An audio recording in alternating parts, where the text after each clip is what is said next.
என்னும் பராபரையே அன்பான மனோன்மணியே சோதி எனும் பஞ்சகத்தாலே சொற்பெரிய கரிமகனே தீது நீக்கும் கந்தவலே திருத்துகின்ற குருநாதர்களே 18 சித்தர்களே பண்பான பரமசிவமே ஓதியே ஜோதிடங்கள் உரைப்பதற்கு நாத விந்து வடிவாக நல்ல துணை ஆவீரே. உலகில் உள்ள தமிழ் பேசும் அனைத்து நாள் உள்ளங்களுக்கும் மற்றும் ஜோதிட சான்றோர்களுக்கும் மூத்தோர்களுக்கும் ஆர்வலர்களுக்கும் மற்றும் இந்த காணொலியை காணும் உங்களுக்கும் ஆஸ்ட்ரோராஜின் இனிய நல்வணக்கங்கள். ஒவ்வொரு இலக்கணமும் அதற்கு 7இல் நின்ற கிரகம் அது சார்ந்த தகவலும் என்ற வரிசையில் இன்று சிம்ம லக்கணமும் 7ஆம் இடத்தில் நின்ற கிரகங்களும் அது சார்ந்த பலன்களும் நிகழ்வுகளும் என்பனவற்றை இப்போது பார்ப்போம். பொதுவாகவே சிம்ம லக்கணம் என்பது காலபுருஷனுக்கு 5வது லக்கணம். இது ஒரு நெருப்பு லக்கணம். அதே சமயத்தில் இந்த நெருப்பு என்பது மற்றவர்களை பொசுக்கிவிடக்கூடிய தன்மை உள்ளதாக இருக்கிறது. அதே சமயத்தில் பிரித்தாளும் கொள்கை உள்ளவர்களாகவும் இருக்கிறார்கள். இவர்களுக்கு லக்கணத்துக்கு 7இல் சூரியன் இருக்கும் பட்சத்தில் இவர்களுடைய வாழ்க்கை என்பது வாழ்நாள் முழுவதும் போராட்டம் உள்ளதாகவே கருதப்படுகிறது. ஏனென்று கேட்டால் தந்தைக்காரகனான சூரியனும் அவரே, லக்ன அதிபதியும் அவரே. அவர் 30 நாட்களுக்கு ஒரு முறை இடம் மாறக்கூடியவர்கள். இந்த சூரியன் மட்டுமே மற்ற கிரகங்களுக்கு அஸ்தங்கத்தை தருகிறது, வக்ரத்தை தருகிறது என்று பார்க்கும் பொழுது இவர்களுக்கு பிரச்சனை இல்லாத மாதங்களே இல்லை என்பதை இவர்கள் வாழ்ந்த காலத்தில் இவர்களோடு இருந்தவர்கள் இவர்களை கேட்கும்போது அவர்கள் சொல்லக்கூடிய பதில் இதை தவிர வேறு எதுவும் இருப்பதற்கான வாய்ப்பில்லை. சரி, ஒன்று சரியாக இருந்தால் ஒன்று சரியில்லாமல் போகத்தானே செய்கிறது. ஏன் சிம்ம லக்கணத்துக்காரர்களுக்கு வாழ்க்கையில் தன்னை சுற்றி இருப்பவர்களை எல்லாத்தையும் கட்டுப்படுத்துவார்கள், ஆனால் வாழ்க்கை துணையை மட்டும் கட்டுப்பட்டு போகிறார்கள். இவர்கள் எவ்வளோ பெரிய சாதனையாளனாக இருந்தாலும் பெண்களுக்கு கட்டுப்பட்டு போனால் குடும்பம் உண்டு, இல்லை என்றால் குடும்பமே இல்லை. ஏன் என்று பார்க்கும் பொழுது லக்கணத்துக்கு 7க்குரியவனும் சனியே, அந்த ஸ்தானத்துக்கு 12க்குரியவனும் சனியே. அந்த வகையில் பார்க்கும்போது மனைவிக்கு கட்டுப்பட்டு போக வேண்டும். அப்படி கட்டுப்பட்டு போகவில்லை என்றால் குடும்பத்தை இழக்க வேண்டி வருகிறது என்பது நடைமுறையில் நிறைய ஜாதகத்துக்கு பார்த்துருக்கிறோம்.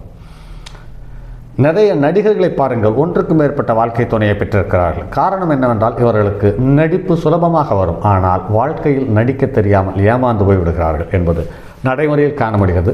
அல்லது அதீத நடிப்பை காட்டி தன்னோடு கூட இருப்பவர்களை அனுசரித்து போகாமல் வாழ்க்கையை இழந்து விடுகிறார்கள். இது ஏதோ ஒன்று.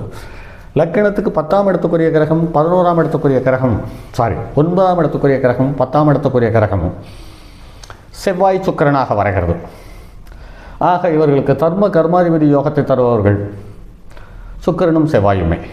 ஆனால் அதே சுக்கிரன் தான் லக்னத்துக்கு 3க்குரிய மாரகாதிபதியும் ஆகிறார். இந்த வகையில் பார்க்கும் பொழுது கலைத்துறையில் மிகப்பெரிய யோகத்தை கொடுத்து விடும் பட்சத்தில் மனைவி இறந்து விடுகிறார். அப்படி இல்லாவிட்டால் அவரை விட்டு பிரிந்து விடுகிறார் என்பது நடைமுறையில் எண்ணற்ற ஜாதகத்தில் பார்த்துவிட்டோம். அதே மாதிரி பெண்களுக்கு இந்த மாதிரி அமைப்பு அமைந்துவிட்டால் புகுந்த வீடு கசக்கும், கணவரின் இனிமையான சொற்களும் வெண்தணலாக சுடும். ஆத்ம பலத்தை பெருக்கிக் கொண்டு நீங்கள் சூரிய விளக்கை இல்லறத்திற்கு கொண்டு வந்து உங்கள் மின்கரங்களால் சுடரை தூண்டிவிட முடியும் என உணர்வீர்கள். 7இல் சந்திரன் இருந்தால் இல்லறம் கசக்காது. இனிமையாக இருக்க வேண்டுமென்றால் இனிய சொற்களையும் பக்குவமான வார்த்தைகளையும் உங்கள் இல்லறத்தில் குழல் விளக்குகளாக பொருத்தி வையுங்கள் என்று சொல்லியிருக்கிறார். ஆனால் சிம்ம லக்கணத்துக்கு விரையாதிபதி 7ஆம் இடத்தில் இருப்பது என்பது நீங்கள் எவ்வளவு இதமாக பேசினாலும் புரிந்து கொண்டாலும் அல்லது புரிந்து கொள்ள முயற்சி செய்தாலும் அல்லது புரிந்து கொள்ளுமாறு வற்புறுத்தினாலும் அவர்கள் ஏற்றுக்கொள்வதில்லை. ஏன் கேட்டால் அவர்கள் அவசரமாக முடிவெடுக்கக்கூடிய தன்மையோடு அமைந்து விடுகிறார்கள் என்பது நடைமுறையில் காண முடிகிறது. 7இல் செவ்வாய் இருக்கும் பட்சத்தில் நீங்கள் நல்ல உணவு உண்ண வேண்டும் என்று குரலையும் உடலையும் நீங்கள் 7இல் செவ்வாய் இருந்தால் நல்ல உணவு உண்ண வேண்டும் என்று விருப்பம் இருக்கலாம். ஆனால் குரலையும் உடலையும் கொஞ்சம் வளமாக வைத்து கொள்ள வேண்டும், இல்லை என்றால் முன்னுக்கு பின் முரணாய் அமைந்துவிடும் என்று சொல்லப்பட்டிருக்கிறது. 7ஆம் இடத்தில் புதன் இருந்தால் இல்லறத்தில் அமைதி நிலவும், அவ்வப்போது சுவாரஸ்யங்கள் உண்டு, குடும்ப சுகமும் உண்டு என்று சொல்லப்பட்டிருக்கிறது. ஏன் கேட்டால் லக்கணத்துக்கு 7ஆம் இடத்துக்கு லக்கணத்திற்கு 2-11க்குரியவர்கள் என்று பார்க்கும் பொழுது சிம்ம லக்கினத்திற்கு 7ஆம் இடத்தில் புதன் இருப்பது அற்புதமான யோகம் என்பது நடைமுறையில் எண்ணற்ற ஜாதகங்களை பார்த்திருக்கிறோம். ஆனாலும் அப்படி இருந்தாலும் அவர்களுக்கும் தோல் நோய் வருகிறது அல்லது அலர்ஜி சம்பந்தப்பட்ட தொந்தரவு உருவாகிறது. அப்படி இல்லை என்றால் அவர்களுக்கு வெரிகோஸ் வெயின் என்று நரம்பு முடிச்சு நோயும் உருவாகி இருக்கிறது என்பதை காண முடிகிறது. அதே சமயத்தில் பெண்களுக்கு 7ஆம் இடத்தில் புதன் இருப்பது என்பது கணவன் மறுமணம் செய்வதை அல்லது வேறு பெண்ணுடன் தொடர்பு கொள்வதை ஏற்றுக்கொள்வார்கள். ஏற்றுக்கொள்வதோடு மட்டுமில்லாமல் அவர்களை விளக்காமலும் வெறுக்காமலும் காலத்தை தள்ளிவிடுகிறார்கள் என்று நடைமுறையில் பார்க்க முடிகிறது. 7ஆம் இடத்தில் குரு இருந்தால் திருமண வாழ்க்கையில் மகிழ்ச்சி குறையும். மனைவியின் அதிகாரம் சற்று மேலோங்கி இருக்கும். இன்று இருக்கக்கூடிய இளவயது பெண்கள், இளவயது ஆண்கள், எந்த கிரகம் எங்கே இருந்தாலும் பெண்களினுடைய ஆதிக்கம் சற்று மேலோங்கி இருப்பதை காண முடிகிறது. ஆனால் இதற்கும் ஜாதகம் ஒத்துப்போகிறதா என்று பார்க்கும் பொழுது ஆண் ஜாதகத்தில் லக்னத்துக்கு லக்னாதிபதியை விட 7க்குரியவன் வலுவாகவும் 1க்கும் மேற்பட்ட கிரகங்களுடைய தொடர்பு உள்ளதாகவும் இருக்கிறது. குறிப்பாக சுக்கிரன் குருவனுடைய தொடர்பு இருக்கிறதாகவும் இருக்கிறது.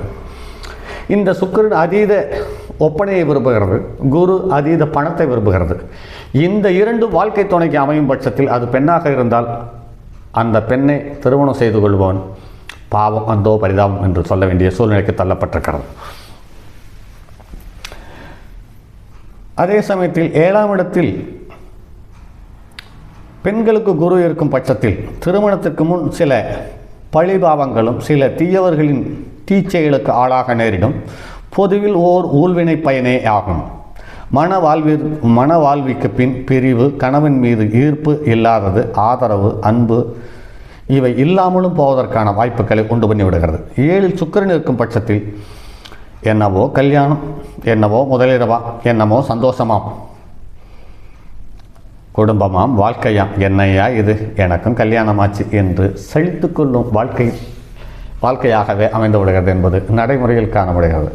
7ஆம் இடத்தில் சனி இருப்பது நல்லது தான். ஏனென்றால் ரொம்ப வலுவானதாகவும் அதே சமயத்தில் காலப்போக்கில் எல்லா பொறுப்புகளையும் அந்த பெண்ணிடம் விட்டுவிட்டு நாம் கொஞ்சம் ஜாலியாக இயல்பு வாழ்க்கையை யதார்த்தமாக வாழக்கூடிய அல்லது வாழ்வதற்கு உதவி புரியக்கூடிய வாழ்க்கை துணையாக அமைந்து விடுகிறது என்பது நடைமுறையில் காண முடிகிறது.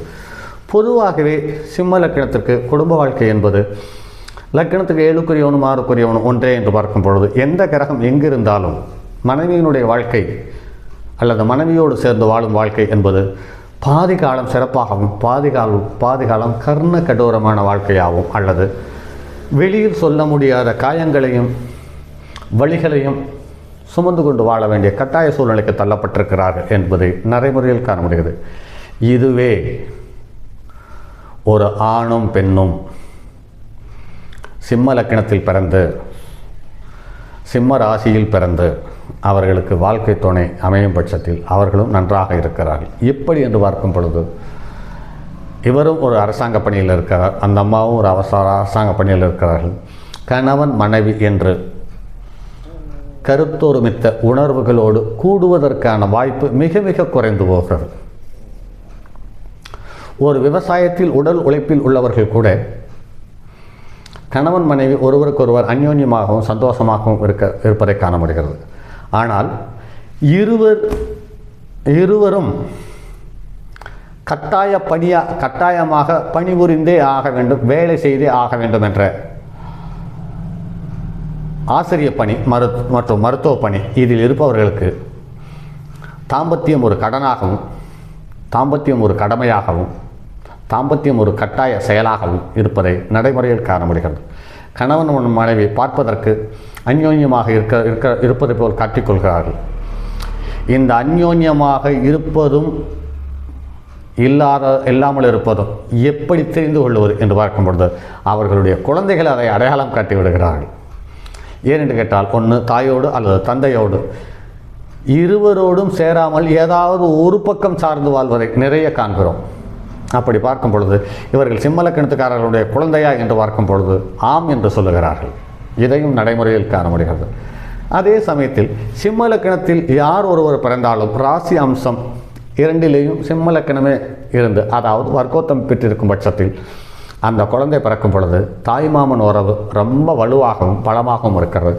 ஆனால் இந்த தாய்மாமனுடைய இந்த குழந்தையினுடைய தமக்கையினுடைய குழந்தை 40 வயது ஆகும் பொழுது, அதாவது அந்த சிம்ம லக்னத்தில் சிம்ம ராசி பிறந்த அந்த குழந்தை 40 வயதை கடக்கும் பொழுது தாய்மாமன் உறவு என்பது மிக மிக மிக மிக தேய்ந்து காணாமல் போகும் நிலையை அடைந்து விடுகிறது. சில குடும்பங்களில் காணாமலேயே போயிருக்கிறது என்பதையும் நடைமுறையில் காண முடிகிறது.